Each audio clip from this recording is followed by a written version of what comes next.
सभी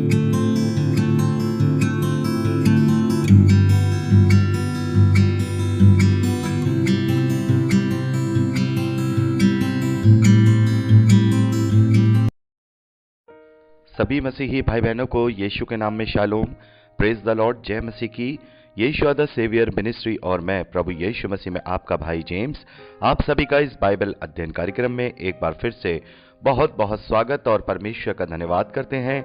मेरे प्यारे भाई बहनों, हम अध्ययन कर रहे हैं अय्यूब की पुस्तक का और एक छोटी सी प्रार्थना के साथ आज के अध्ययन को हम शुरू करेंगे। हालेलुया, धन्यवाद पिता परमेश्वर, धन्यवाद करते हैं आपके अद्भुत रीति वाली प्रेम के लिए जो आपने अपने इकलौते पुत्र को देकर हम सभी पर प्रकट किया। धन्यवाद करते महान पिता परमेश्वर आपके अनुग्रह, आपके महान प्रेम, आपकी तमाम स्वर्गीय आशीषों के लिए। धन्यवाद करते हैं इस बाइबल अध्ययन कार्यक्रम के लिए जिससे हम आत्मिक रूप से आशीषित हो रहे हैं। पिता परमेश्वर होने दे पिता, आज के अध्ययन में पवित्र आत्मा हमेशा की तरह हमारी अगुवाई, सहायता और मदद करे, हमें सत्य के वचनों को ठीक रीति से सिखाए ताकि हम आपके ग्रहण योग्य बनने पाए पिता, और आपके राज्य के लिए इस्तेमाल हो सके। होने दे पिता परमेश्वर, सारी व्यवस्थाओं को, रिकॉर्डिंग किए जाने को, वचनों को समझने और समझाए जाने को, हर एक बात को पिता हम आपके धर्ममय दाहिने हाथों में सौंपते हैं। पिता परमेश्वर, आप हमारी मदद और अगुवाई कीजिए पिता। सारा आदर देते हैं, सारी महिमा देते हैं और इस प्रार्थना को यीशु के सामर्थी और पवित्र नाम में मांगते हैं, आमीन। मेरे प्यारे भाई बहनों, अब तक अय्यूब की पुस्तक में हमने 31वें अध्याय तक का अध्ययन कंप्लीट किया था, जिसमें हमने देखा कि अय्यूब ने अपने दर्द को, अपनी तकलीफ को जब अपने दोस्तों के साथ साझा किया, तब उसके 3 दोस्तों ने उसके साथ तर्क किया, उसके साथ वाद विवाद किया और उसे दोषी ठहराने का प्रयास किया, और अय्यूब ने भी उन्हें वहां पर उत्तर दिया। इन सब बातों को हमने 31वें अध्याय तक देखा। तो मेरे प्यारे भाई बहनों, यहाँ पर अब जब हम 32वें अध्याय से आगे पढ़ते हैं तो यहाँ पर एक और चरित्र की, एक और कैरेक्टर की एंट्री हम देखते हैं जिसका नाम एलीहू है। और एलीहू जो कि संभवतः अय्यूब के मित्रों में से तो नहीं है, लेकिन उसके मित्रों के साथ आए हुए उन व्यक्तियों में से है जो एज में उन लोगों से काफी छोटा है। और जब ये सारे वार्तालाप चल रहे थे, ये सारे संवाद चल रहे थे, तो एलीहू चुपचाप उनकी सुन रहा था क्योंकि वो बहुत उम्र में छोटा था और वो उनके आगे बोलना नहीं चाहता था। जब सारे के सारे चुप हो गए और अय्यूब को उसका जवाब नहीं दे पाए, तब एलीहू से रुका नहीं गया और उसने अपने आप को उनके बीच में बोलना शुरू कर दिया। यहाँ पर हम देखते हैं कि 32वें अध्याय पहले वचन से लेके 5वें वचन तक देखते हैं कि वो आयु में सबसे छोटा है और वो अपने मन ही मन में काफी इस बात को लेकर के क्रोधित है। उसके मन ही मन में काफी इन बातों को सुनकर के उबाल आ रहा है और वो अय्यूब पर भी इस बात के लिए क्रोधित है कि अय्यूब ने केवल अपने आप को ही निर्दोष ठहराया है, उसने परमेश्वर को निर्दोष नहीं ठहराया।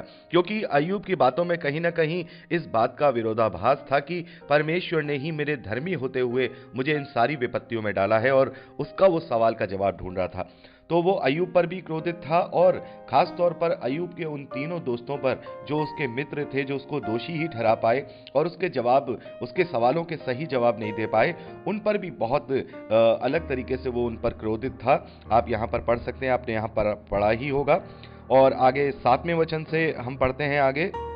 यहाँ जो एलियो है वो कहता है कि मैं सोचता था जो आयु में बड़े हैं वही बात करें और जो बहुत वर्ष के हैं वही बुद्धि सिखाएं, परंतु मनुष्य में आत्मा तो है ही, सर्वशक्तिमान की दी हुई सांस जो उन्हें समझने की शक्ति देता है। जो बुद्धिमान है वे बड़ी आयु के लोग ही नहीं और न्याय के समझने वाले बूढ़े ही नहीं होते। इसीलिए मैं कहता हूँ मेरी भी सुनो, मैं भी अपने विचार बताऊंगा। तो यहाँ पर एलियो अपनी बात को रखने से पहले ये बात करता है कि मैं ये चाहता था कि जो मुझसे पहले जो आयु के बड़े लोग हैं, मुझसे जो उम्र में बड़े लोग हैं, वो बोलें और वो बुद्धि की बातें सिखाएं। लेकिन हम सभी मनुष्यों में परमेश्वर का आत्मा है, या हम कहें कि हम सब परमेश्वर के द्वारा एक जैसे बनाए हुए हैं। उसी ने अपने सांस के द्वारा हमें जीवित प्राणी बनाया है, तो हम सभी में वो बुद्धि है। तो यहाँ पर एलियो कह रहे हैं कि जरूरी नहीं है कि केवल वही बुद्धिमान हो जो आयु में बड़े हों, या वही न्याय को समझने वाले हों जो आयु में बड़े हों। हर एक को वो बुद्धि हो सकती है कि वो अपनी बुद्धि की बातें बता सकता है, किसी को सांत्वना दे सकता है, किसी को समझा सकता है। और इसलिए मैं ये चाहता हूं कि मैं अपनी भी अब बात तुम लोगों के बीच में रखूं और अपने भी विचार में तुम्हें बताऊं। यहाँ आगे एलियो कहता है, मैं तो तुम्हारी बातें सुनने के लिए ठहरा रहा, कि मैं तुम्हारे प्रमाण सुनने के लिए ठहरा रहा, जबकि तुम कहने के लिए शब्द ढूंढते रहे।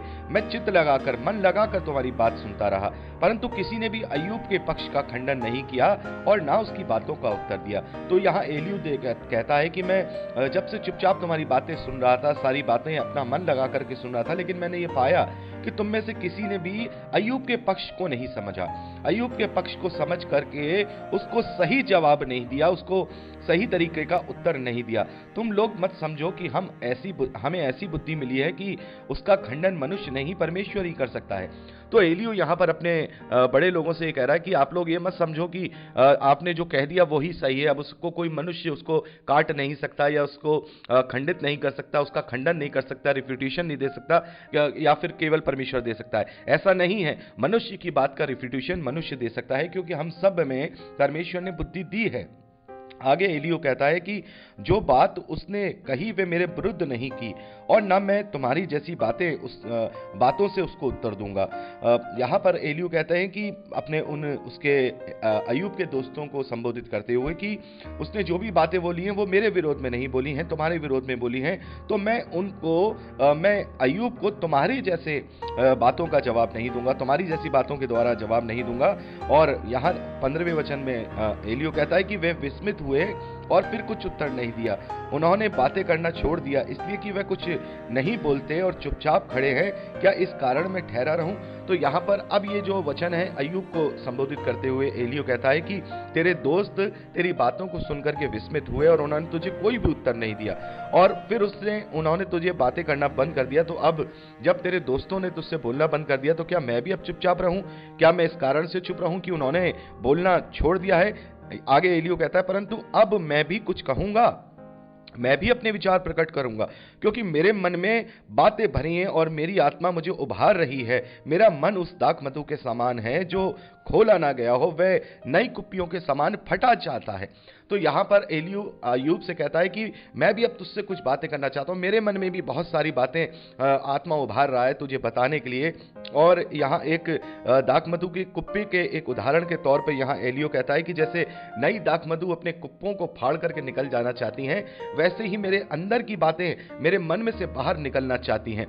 आगे एलियू कहता है कि शांति पाने के लिए मैं बोलूंगा, मैं मुंह खोलकर उत्तर दूंगा, ना मैं किसी आदमी का पक्ष करूंगा और ना मैं किसी मनुष्य की चापलूसी करूंगा, क्योंकि मुझे तो चापलूसी करना आता ही नहीं तो मेरा सृजनहार क्षण भर में मुझे उठा लेता। तो यहाँ पर अय्यूब से ही वो संबोधित करते हुए कहता है कि अब इस कारण कि मेरे मन में बहुत सारी बातें भरी हुई हैं, उन्हें मैं बोलना चाहता हूं, और जो मैं बोलूंगा तो मैं किसी का पक्ष नहीं करूंगा, ना ही मैं अय्यूब तेरा पक्ष करूंगा, ना ही मैं तेरे मित्रों का पक्ष करूंगा, क्योंकि मैं किसी की चापलूसी नहीं करता, क्योंकि परमेश्वर मुझे जानता है कि अगर मैं चापलूसी करता तो वो मुझे उसके लिए दंडित करता। मैं पक्ष जो भी बात कहूंगा वो निष्पक्ष तरीके से कहूंगा, मैं किसी का पक्ष नहीं लूंगा। तो यहाँ 32वें अध्याय को हम पढ़ते हैं पूरा, पहले वचन से लेकर 21वें वचन तक। अब हम 33वें अध्याय पहले वचन से आगे पढ़ेंगे। यहाँ पर एलियू अपनी बात कंटिन्यूटी में कहते हैं, तो भी है अय्यूब मेरी बात सुन ले और मेरे सब वचनों पर कान लगा। मैंने तो अपना मुंह खोला है और मेरी जीभ मुंह से चुलबुला रही है। मेरी बातें जो मेरे मन की सिधाई प्रकट करेंगी, जो ज्ञान मैं रखता हूं उससे खराई के साथ कहूंगा। मुझे परमेश्वर के आत्मा ने बनाया और सर्वशक्तिमान की सांस से मुझे जीवन मिलता है। यदि तू मुझे उत्तर दे सके तो दे, मेरे सामने अपनी बातें कर्म से रच कर खड़ा हो जा। देख, परमेश्वर के सम्मुख तेरे तुल्य हूं, मैं परमेश्वर के सम्मुख तेरे तुल्य हूं, मैं भी मिट्टी का बना हुआ हूं। सुन मेरे डर के मारे तुझे घबराने की जरूरत नहीं है। तो यहाँ पर ये सारी बातें अय्यूब से करते हुए जो एलियू है वो कह रहे हैं कि मैं भी तेरी तरह ही एक मनुष्य हूँ, बुद्धि रखता हूँ, और मेरा जो मुंह है उससे कहने के लिए एकदम ललायत है कि मैं अपनी सारी बातें तुझसे कह सकूं। इतनी देर से मैं तुम सब की बातें सुन रहा था और अब जरूरत है कि जो भी परमेश्वर ने मुझे मेरे मन में डाला है वो मैं तुझसे अय्यूब कह सकूं। मैं बिल्कुल निष्पक्ष इन बातों को कहूंगा और तुझे मेरी बातों से डरने की जरूरत नहीं होगी। मैं तुझ पर दोष नहीं लगाऊंगा, मैं तुझे इस तरीके से जैसे तेरे दोस्तों ने तुझ पर दोष लगा करके तुझे घबरा दिया, मैं तुझे घबराऊंगा नहीं। आगे देखिए 8वें वचन से अब अपनी बात को एलियू कहना शुरू करता है। निस्संदेह तेरी बात मेरे कानों में पड़ी है, यानी कि यहां पर एलियू कह रहे हैं कि वो बातें जो तूने इन लोगों से कही थी वो मेरे कानों में पड़ी हैं, और उन बातों को यहां 9वें वचन से लेकर के 11वें वचन तक एलियू दोहरा रहे हैं, जो कि अय्यूब ने कही थी। यहां पर लिखा है कि मैं तो पवित्र और निरपराध और निष्कलंक हूं और मुझ में अधर्म नहीं। देख, वह मुझसे झगड़ने के दांव ढूंढता है और मुझे अपना शत्रु समझता है। वह मेरे दोनों पांवों को काट में ठोक देता है। तो यही बातें जो हैं अय्यूब ने अपने मित्रों से कही थी, तो ये बात यहाँ एलियू ने दोहराई है कि तूने ये बातें कही कि तू पवित्र है, निरपराध है, निष्कलंक है और तुझ में कोई अधर्म नहीं है, और तूने ये कहा कि परमेश्वर तुझसे झगड़ने के दांव ढूंढता है और तुझे अपना शत्रु समझता है, और उसने तेरे दोनों पांवों को काट में ठोक दिया है और मेरी चाल चलन की निगरानी करता है। ये बातें कोट करते हुए एलियू जो हैं अय्यूब से कहते हैं, देख मैं तुझे उत्तर देता हूं, इस बात में तू सच्चा नहीं है। जो ये बातें तूने कही हैं इस बात में तू सच्चा नहीं है, क्योंकि परमेश्वर मनुष्य से बड़ा है। क्योंकि परमेश्वर मनुष्य से बड़ा है, तू उससे क्यों झगड़ता है? वह अपनी किसी बात का लेखा नहीं देता है। तो यहां पर जो है एलियू से इस बात के लिए समझाते हैं कि हो सकता है कि तू निर्दोष हो, और हम जैसा कि हम आगे पढ़ेंगे भी कि एलियू ये मानता था कि हाँ, जो अय्यूब है वो निर्दोष है, उसने कभी हो सकता है कोई पाप ना किया हो, लेकिन फिर भी यहाँ एलियू से ये समझा रहा है कि तुम्हें इस प्रकार से परमेश्वर से बात नहीं करनी है, क्योंकि तुम्हारी बातों में कहीं ना कहीं विरोधाभास है। तुम्हारी जो अपनी तकलीफें हैं उसके प्रति जो परमेश्वर से तुम सवाल कर रहे हो वो तुम्हें सवाल नहीं करने चाहिए, क्योंकि मनुष्य का ये हक नहीं है कि वो परमेश्वर से कोई लेखा ले। तो यहाँ पर जो एलियू है यही बात उसे समझा रहा है कि तू उससे क्यों झगड़ रहा है। परमेश्वर कभी अधर्म नहीं करता है, परमेश्वर कभी भी गलत काम नहीं करता है, और अगर परमेश्वर ने ये किया है तो तुम्हें उससे सवाल करके उससे लेखा लेने वाला नहीं बनना है, क्योंकि परमेश्वर किसी को अपना लेखा नहीं देता। यानी कि परमेश्वर के ऊपर अब कोई नहीं है, ना ही परमेश्वर किसी के बाध्य है कि वो उसे जवाब देगी।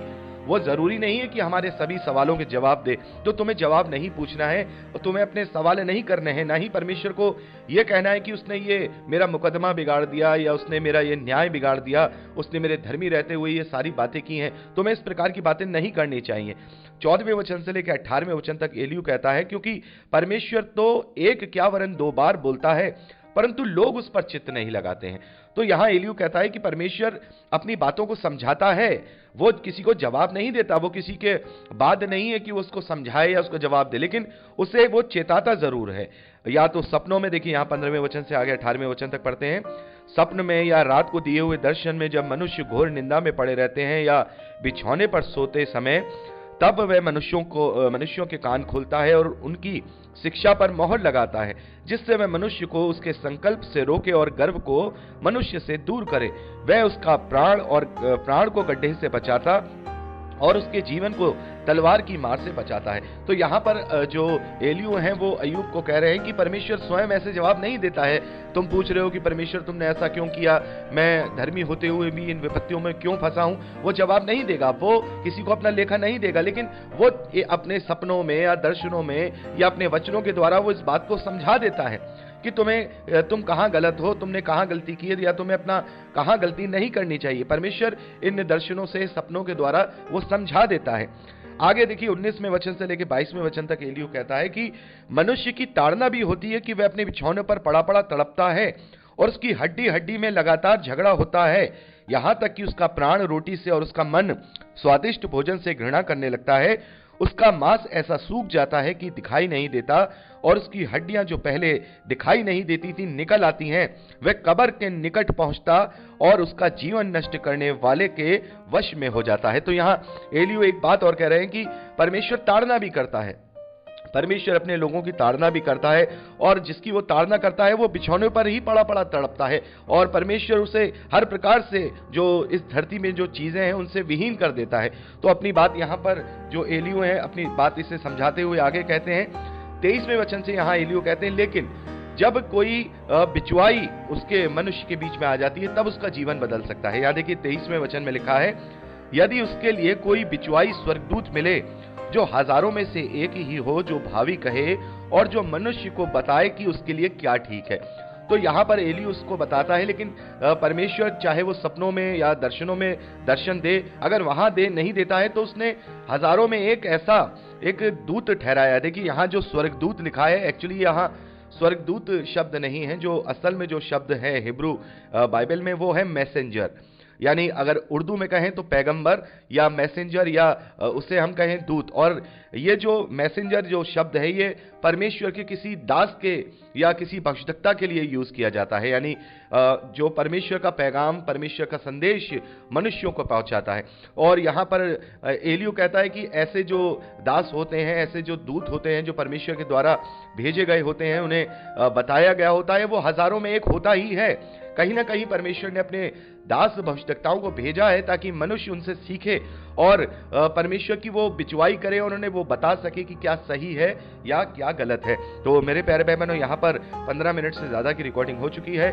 24वें वचन से आगे का अध्ययन अगली रिकॉर्डिंग में करेंगे। प्रभु आपको आशीष दे।